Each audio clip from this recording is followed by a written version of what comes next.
الشيطان الرجيم بسم الله الرحمن الرحيم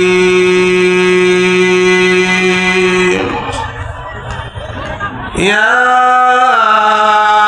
أيها الذين آمنوا اتقوا الله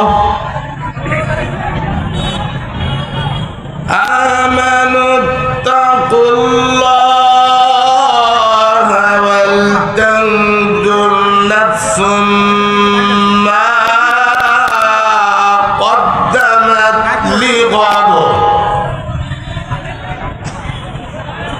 واتقوا الله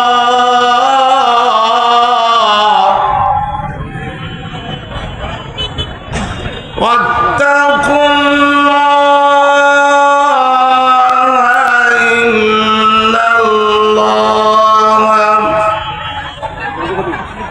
إن الله خبير بما تعملون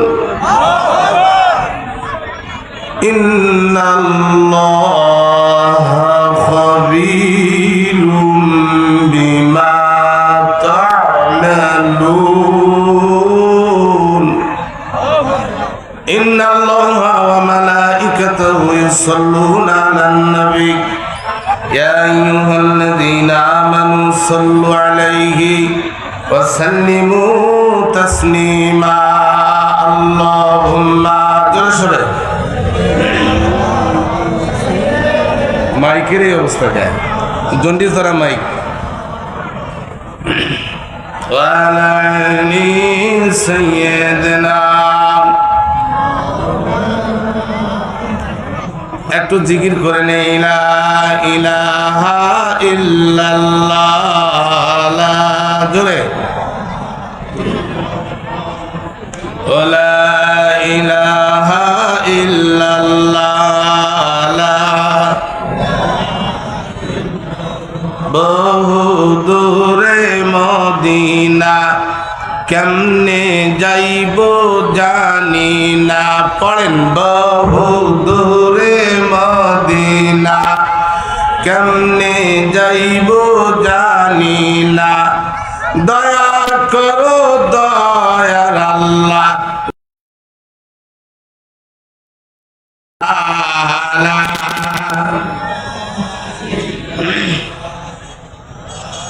ইলাহা ইল্লাল্লাহ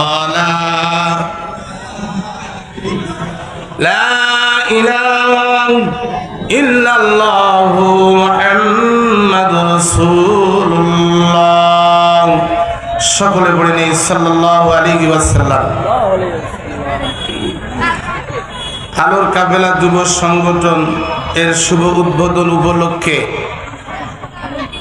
একদিন ব্যাপী তাফসিরুল কোরআনুল কারীম মাহফিলের সম্মানিত সভাপতি সাহেব, আজকের অনুষ্ঠানের অতিথিবৃন্দ, আলেম ওলামাগণ, অত্র এলাকার দিনদার পরেজগার মুসলমান ভাই এবং পর্দার আড়ালের মা ও বোনেরা, আমি আবারও সালাম দিচ্ছি। উচ্চ কণ্ঠে সালামের জবাব দেওয়ার চেষ্টা করবেন। আসসালামু আলাইকুম ওয়া রাহমাতুল্লাহি ওয়া বারাকাতুহু।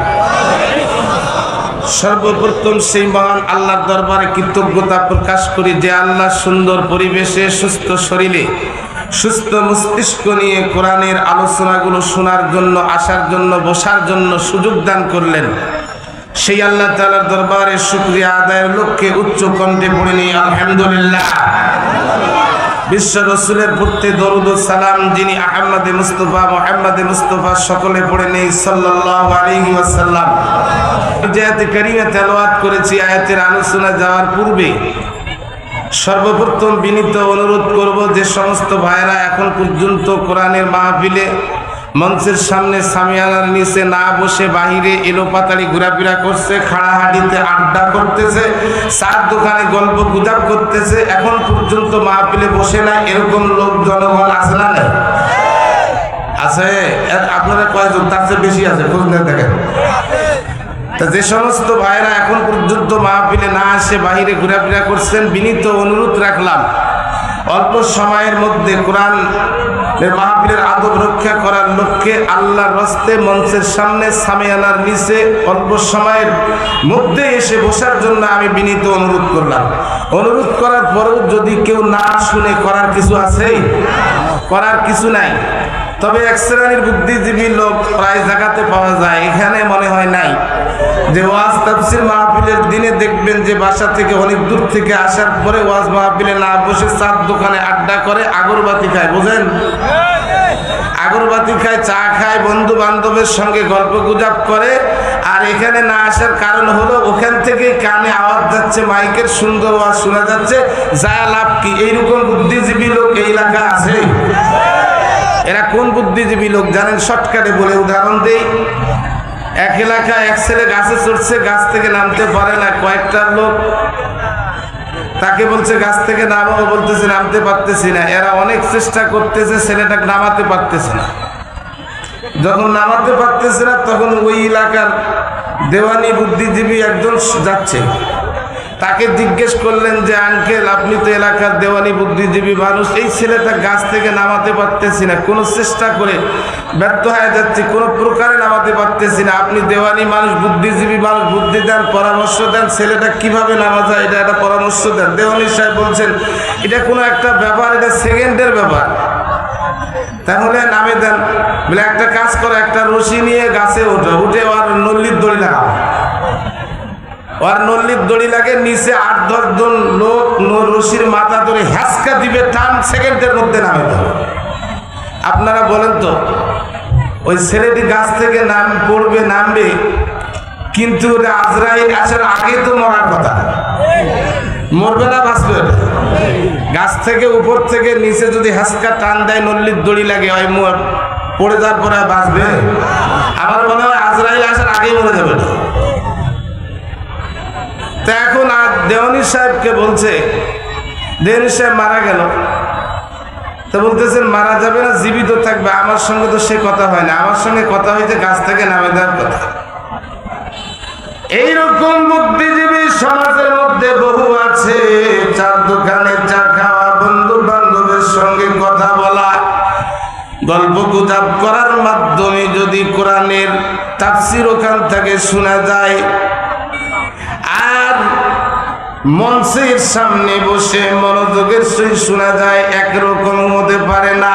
আল্লাহ পবিত্র কোরআনুল কারীমে জানিয়ে দিয়েছেন, ওয়াইজা কুরিয়াল কুরআন ফাসতামিউ লাহু ওয়ানসিতু লাআল্লাকুম তুরহামুন।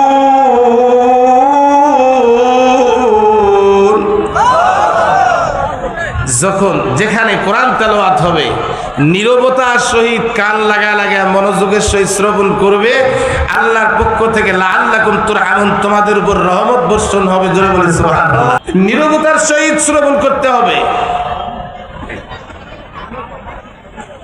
খানা খাওয়ার মাধ্যমে, গল্প গুজব করার মাধ্যমে, বিশৃঙ্খলা পরিবেশের মাধ্যমে যদি কেউ এই আলোচনা ওখানে বসে শোনে, ওই শোনা আর মঞ্চে মনোযোগ দিয়ে শোনা এক জিনিস হতে পারে না। কথা ঠিক না বাকি? আমি আপনাদের সামনে যে আয়াতে কারিমে তেলাওয়াত করেছি, আমি শর্টকাটে আলোচনার দিকে যাচ্ছি। এই আয়াতকে সামনে রেখে আলোচনা করার চেষ্টা করব। তবে সত্য হলো আল্লাহ তাআলা বাস্তব জীবনে আমল করার নিয়তে শোনা এবং বোঝার তৌফিক যেন দান করেন। সকলে বলে আল্লাহুম্মা আমিন। আমল করার নিয়তে আমাদেরকে শুনতে হবে, কারণ বাংলাদেশে বর্তমানে সবচেয়ে বড় অভাব শিক্ষা প্রতিষ্ঠানের অভাব নাই।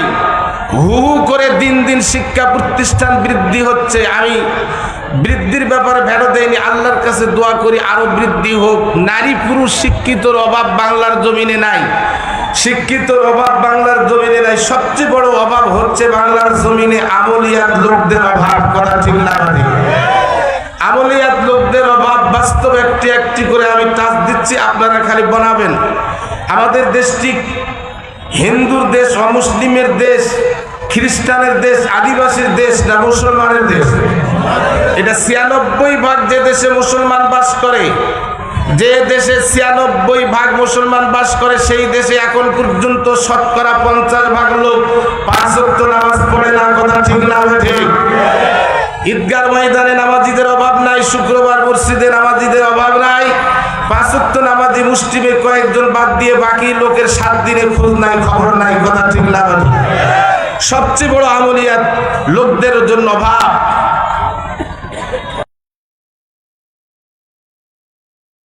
93% মুসলমানের দেশে এমন এমন যে ঘটনাগুলো ঘটতেছে, যে অবাস্তব ঘটনা। এই মুসলমানের দেশে মারামারি, কাটাকাটি, রাহাজানি, খুন খারাপি, চাঁদাবাজি, বাটপার, ক্লিকবাজ, লুচ্চা, গুন্ডা, সন্ত্রাস অভাব নাই। কথা ঠিক না ঠিক? এই বাংলার জমিনে সুদখোরের অভাব নাই, ঘুষখোরের অভাব নাই, মদখোরের অভাব নাই, গাঞ্জাখোরের অভাব নাই, হিরোইনখোরের অভাব নাই, পর্দাবিহীন মহিলাদের অভাব নাই, রাষ্ট্রীয় মাল কোটি কোটি টাকা আত্মসাৎকারী অফিসার নেতা নেত্রীর অভাব নাই।